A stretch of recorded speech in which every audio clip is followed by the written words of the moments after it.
60 seconds. Picking up from good. 30 seconds. Hi, today I would like to talk a little bit about design innovation. THERMOS, a client in kitchen utensils, approached CRE8 in order to design a wok for them. And when they studied our portfolio, THERMOS said, well, CRE8 has a lot of experience in consumer electronics and lifestyle items.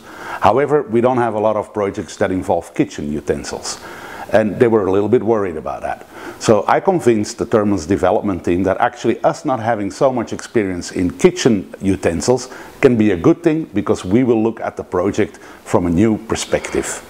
And so we did. Actually, when you look at woks for the last 30 years, they've all been designed under the same principle. You stamp a sheet metal wok and then you rivet the handles on the side.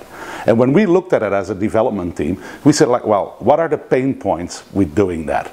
And the biggest pain points for current woks on the market are those rivets, because food gets in between the rivets, and it's also very difficult to clean underneath the handle because there is a lot of small spaces that are not so easy for your hands to reach. So we said, can we get rid of those rivets? And what we actually did is design the wok that is stamped out of one sheet. So the wok base and the sheet and the metal handles are stamped in one process.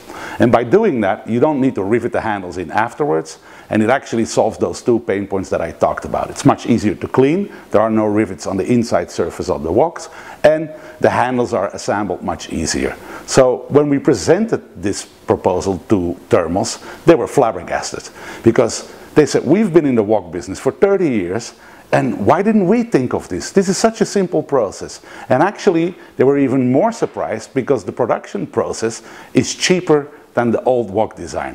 Why? There's two production processes that are not included in our design: riveting the handles together and building the handles themselves. So how did that happen? This is design innovation. Sometimes when you are not immersed deeply in a certain field and you look at that field, you'll see to outsiders very common and very easy to understand mistakes that the people within that industry don't find. So when we looked at the wok, we just asked questions that the development team that has been in the wok business for 30 years did not ask anymore. Can we do something about these handles? And that's what design innovation can do for you. By being open and having a new perspective, there are chances that you are going to innovate. I hope it was enjoyable. Thank you for your time. Good. 60 seconds.